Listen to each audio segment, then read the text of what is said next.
This podcast has been brought to you by the Library and Services Technology Act grant through the Institute of Museums and Library Services. This is the Silver Lining Podcast, and I am your host and captain, Brett Silver.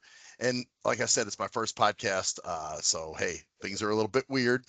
With me, I've got Allen Gilbert from the Nevada Assistive Technology Resource Center. Allen, how you doing?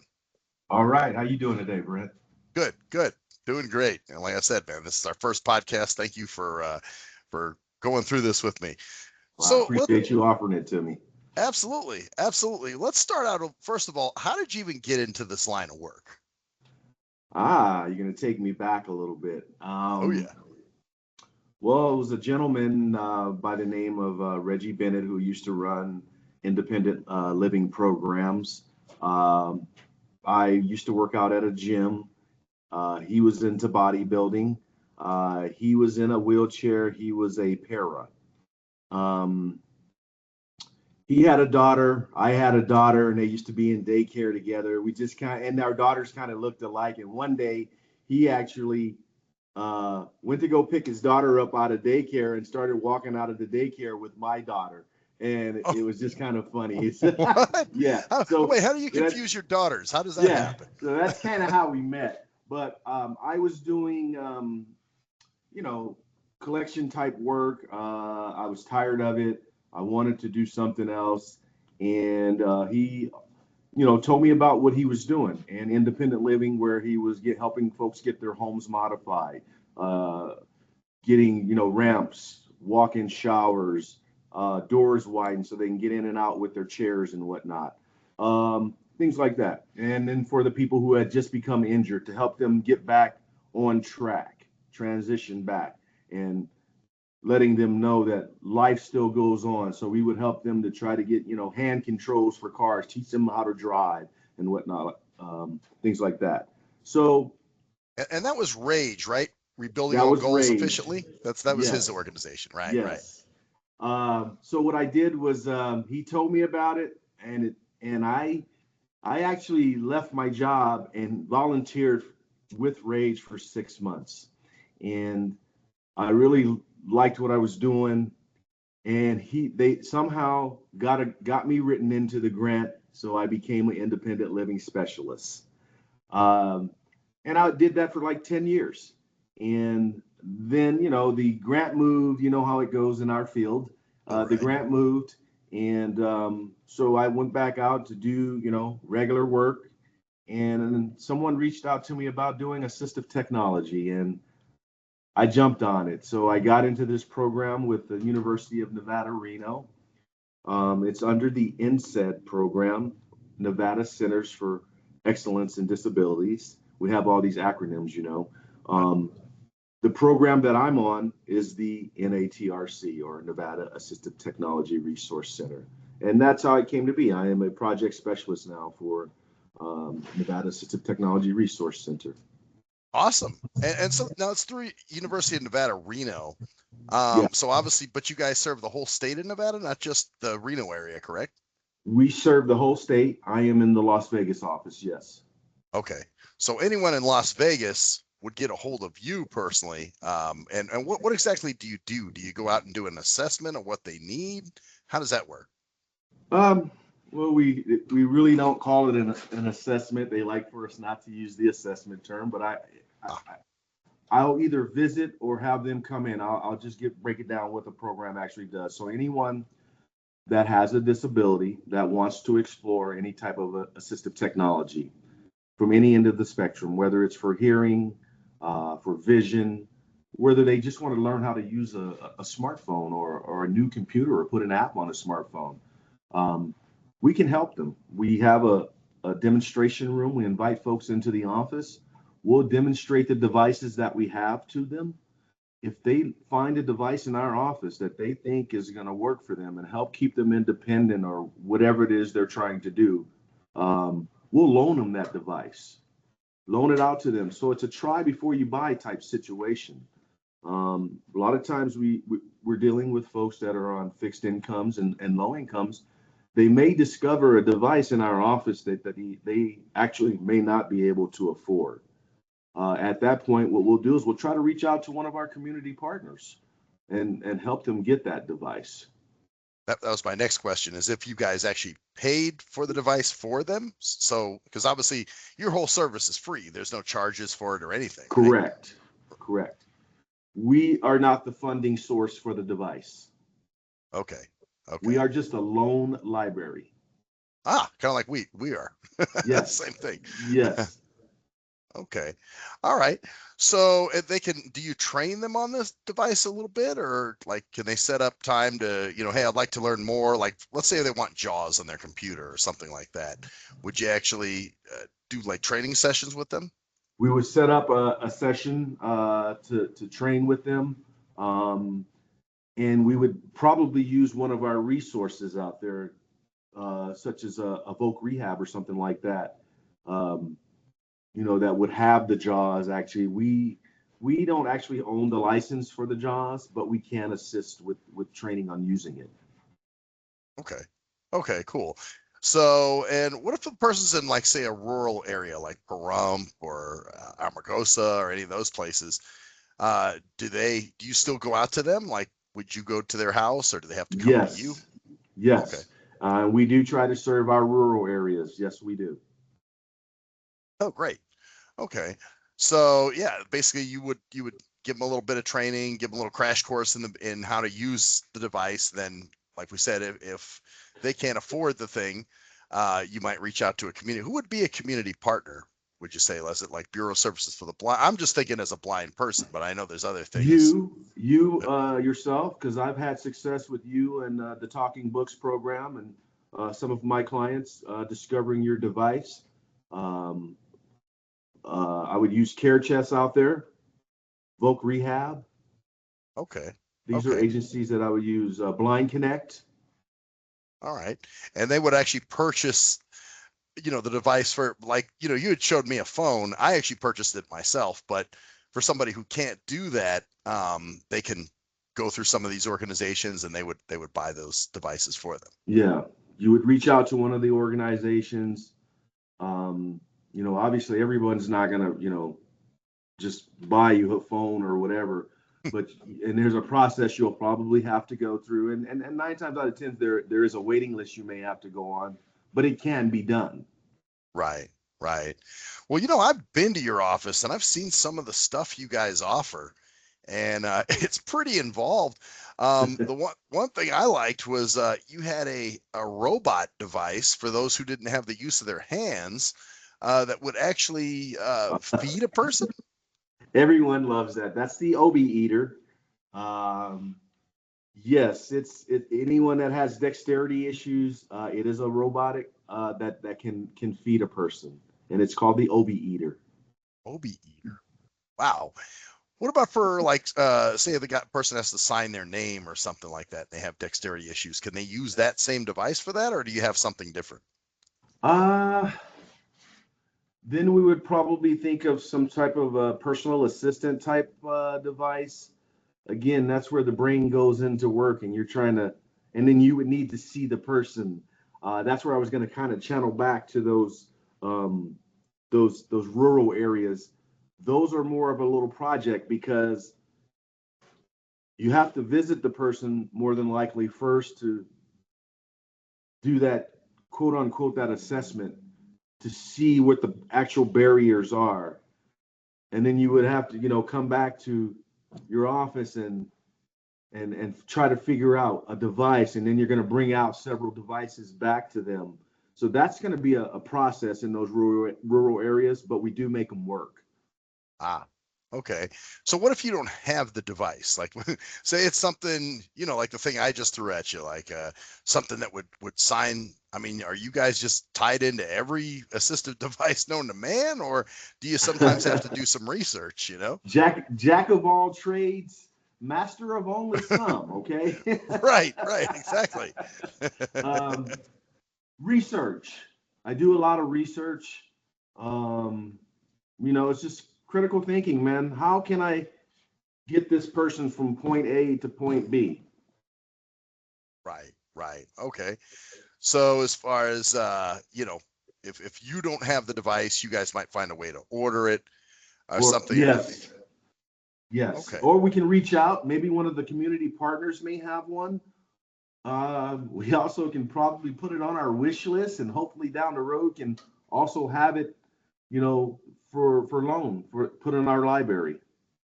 How long does a person have when you loan out a device typically before they have to return it? It's 14 days, but we can use discretion as well. An Okay. example would be you have the device already, we have it, but your device is broken and you had to put it in for repairs. So I loan you our device. It goes past the 14 days. I'm going to use discretion there. Your device is going to be ready in 2 more weeks. I'm going to push the loan out for you, man. Okay. Okay. So you guys can negotiate a little bit too if Yes, somebody, needs that and they don't quite, they're not getting it back right away. So, so you do the device. Do you still? I know what you were talking with Rage. You guys did some home modification things. Do you guys do that with Nevada Assistive Technology Resource Center or no? we do not. Okay, We do not. okay, Only assistive technology and just, basically a loan library for folks to explore assistive technology to find out what works for them. I got you. I got you. So then, obviously you're connected. How did you guys get connected with the University of Nevada, Reno? Well, how did that kind of come Well, about? we are under the umbrella of the NSED program, and that's the Nevada Centers for Excellence in Disabilities. Under that umbrella, there are several other programs as well. Okay, okay, and they just happen to be connected through the university there. Yes, Okay. And I'm assuming you guys have counterparts, like you said, up in the northern part of the state as well, that go out and do this similar thing, huh? exactly. Okay.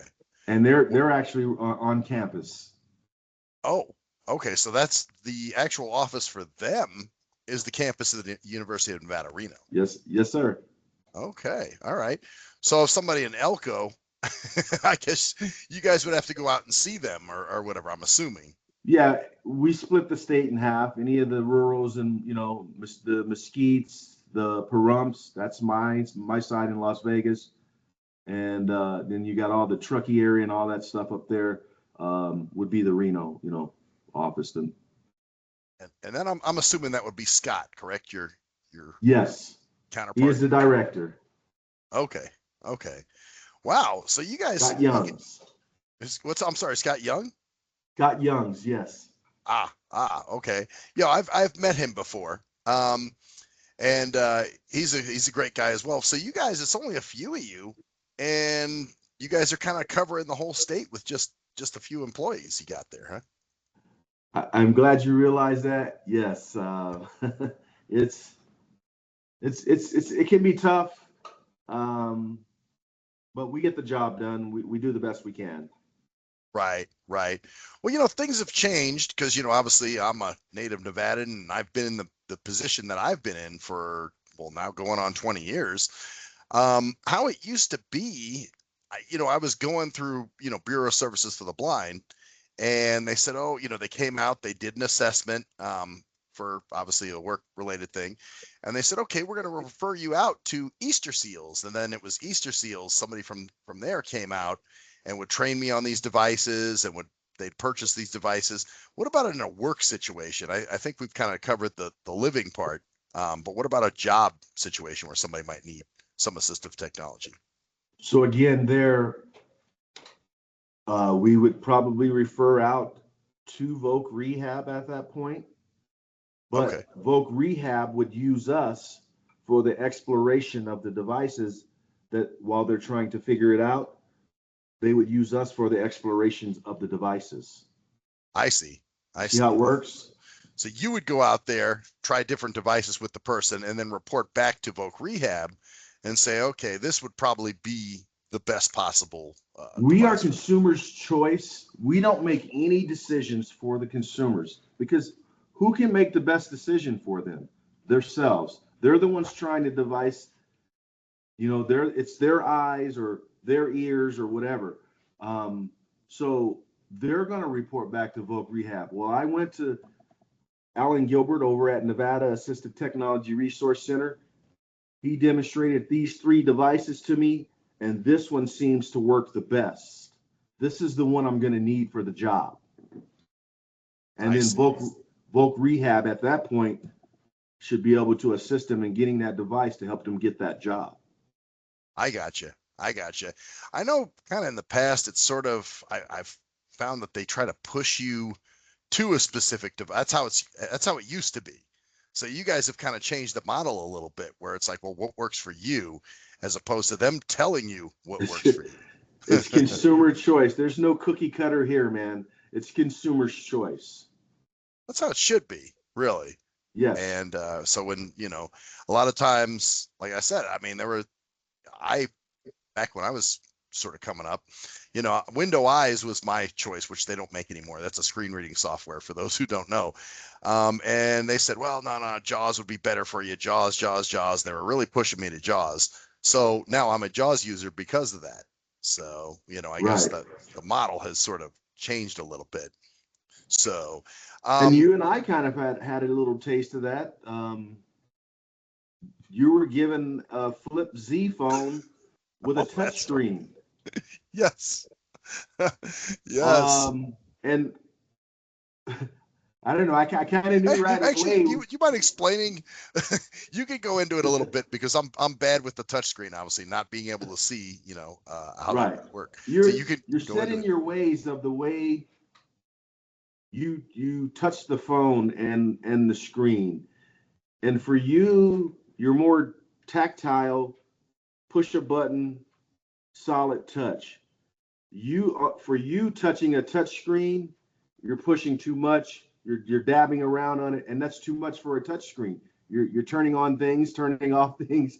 I remember when we were trying it. I watched you, and I go, "This is not." I'm thinking to myself, "This is not going to work." I didn't want to say it out loud because obviously it's your choice, Right. but we agreed right away, and you told me I'm more tactile. I like buttons. And what did we do?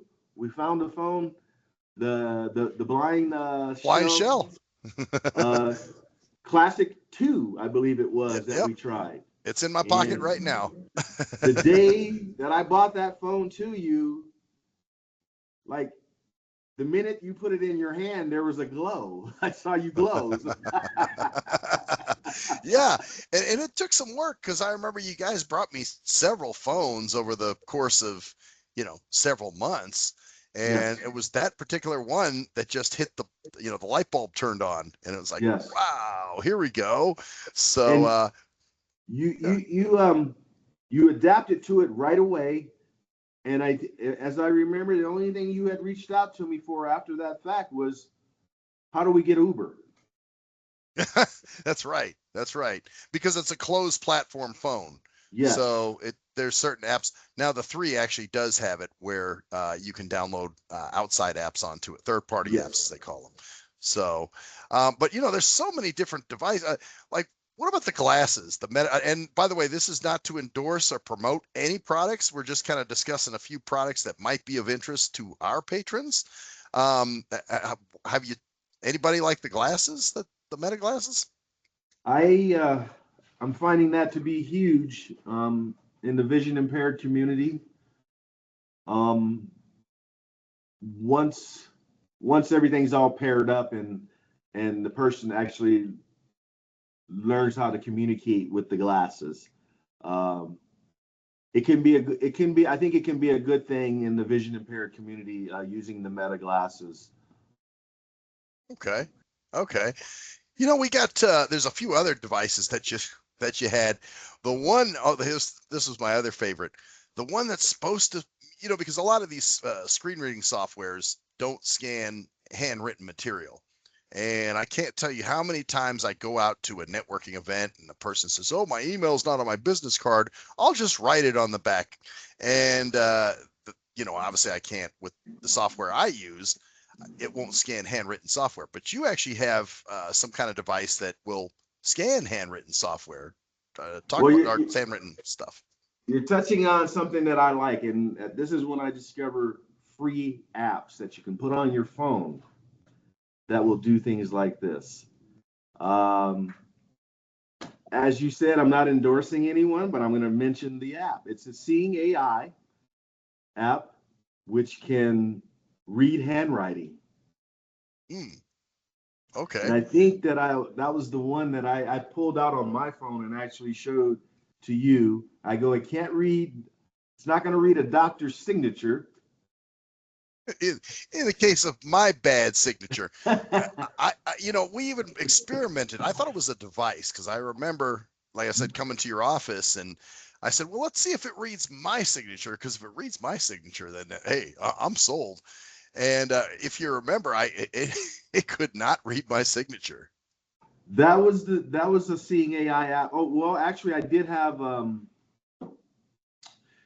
that was a Da Vinci with OCR. It was a CCTV. It had OCR. We tried to see if it would read your handwriting. It would not. So then we tried it with the Seeing AI, Right, right. Hmm. and Seeing AI kind of picked up a little bit of what you were trying to A say. letter here, a letter there might tell Yeah, you, you know, but but generally it can read. And I had a consumer who uh, wanted to still receive letters. You know, she was losing her vision, but she still wanted to receive letters from a family member. And I turned them on to this app, and it was able to read the handwriting for her. You just hold the phone up over, as long as the camera can see the page. then it's good to go. It's golden. It will pick it It's up. golden. It started reading. Yes. Wow, And granted, wow. we are talking about technology, so we may have to interpret a little bit, you know, Sure. as it reads through. You know, we know some words. Oh well, that we know it's not that word. So Right. Well, that's my big joke with the open book software that I use. I call it Dopin book sometimes because it'll mess up. Because, it'll put an extra character in an email or something like right. that. And I'm like, that's not what it says. So what about, and this is an interesting thing, you talked about the person losing vision and sort of wanting to, still receive letters from from somebody, through the mail as a pen pal or whatever. Right. So, how do you work around the resistance factor for somebody who's like, you might have a family member that says, "Oh, I need to get this for my dad. This is a great device." Da da da. But yet the dad is very resistant to the device. How do you work around that? That's a good one. Again, number one is the consumer makes the choice. I kind of don't, if it's a person in the house, I would say that I kind of don't get involved in between the two. Right. Um, but I will make mention of the light that if this is the device that this person is choosing, you're not looking through their eyes, you're not listening through their ears. How would you know what's better for them? I just try to put it in that context, and then I'll leave it alone. You know what I mean? I would love to sample that little thing that you just said.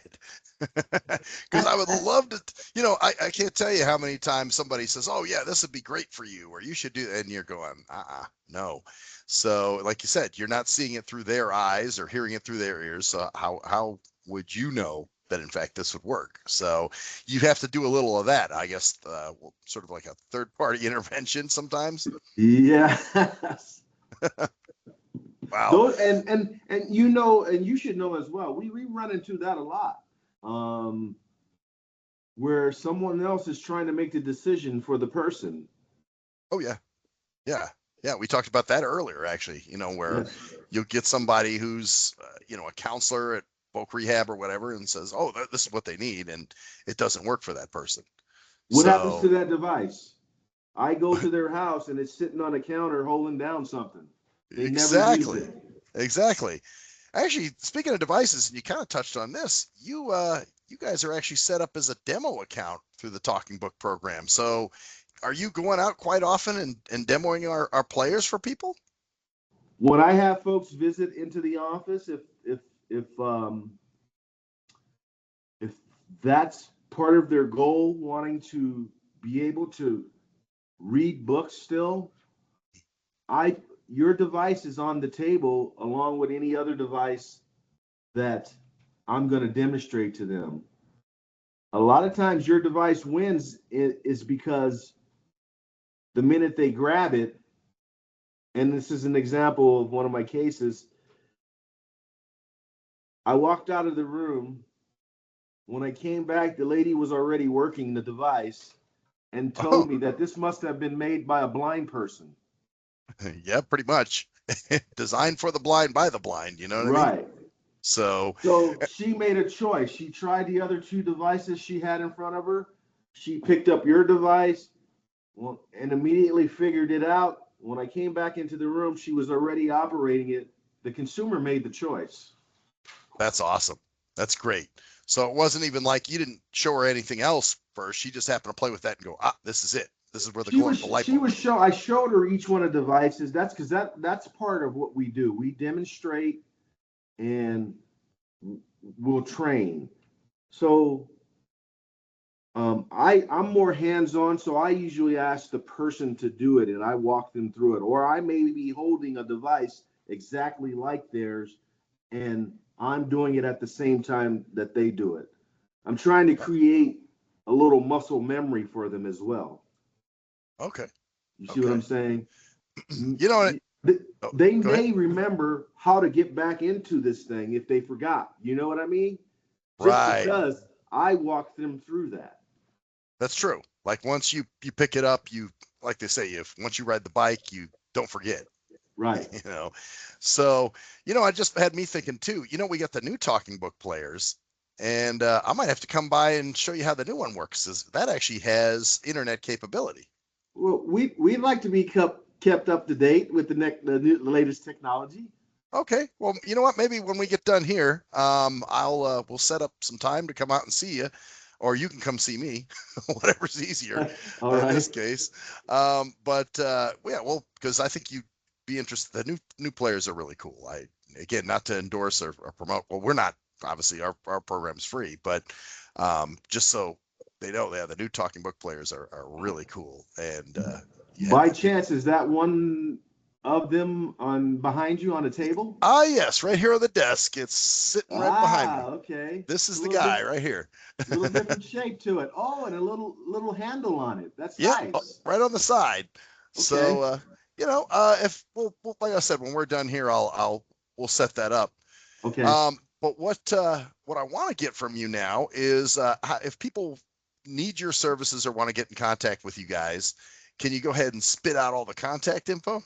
I can do that. And unfortunately, we are in a transition of moving as well. Okay. Um, so there's a lot of red tape going on there. We haven't actually um, moved into the other spot yet, but we know where we're going. So what I'm Okay. going to do is give out my information Yeah. and a Phone phone numbers. number and a Yep. phone number that we can still be contacted at until we put out our new address. Okay. Okay. So my name is Allen Gilbert, and I am the project specialist at Nevada Centers for Excellence in Disability.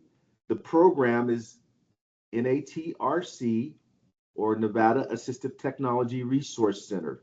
And the way to get in touch with me will be 702 496 0817. And I'm also going to give an email out, and that is Absolutely. my name, and I'll spell it ALLENGILBERT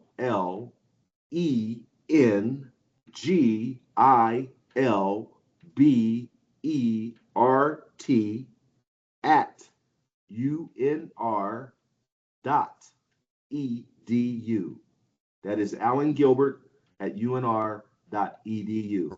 Real easy to remember. Well, what about if somebody's in the because remember, you guys obviously serve the whole state, and this is going to be up on our YouTube. So you might hear somebody in another part of the state might hear this. If they just want to get in touch with you guys and sort of get pointed in the right direction, is there a website? What's any contact info statewide? I'm going to give also a phone number to the northern area, to the main office. That's the Reno area. That would be the 775-455-4454. Okay. And then you can go to www.unr.edu/projects/NATRC. That's a long one. I was going to say, can you email me that link?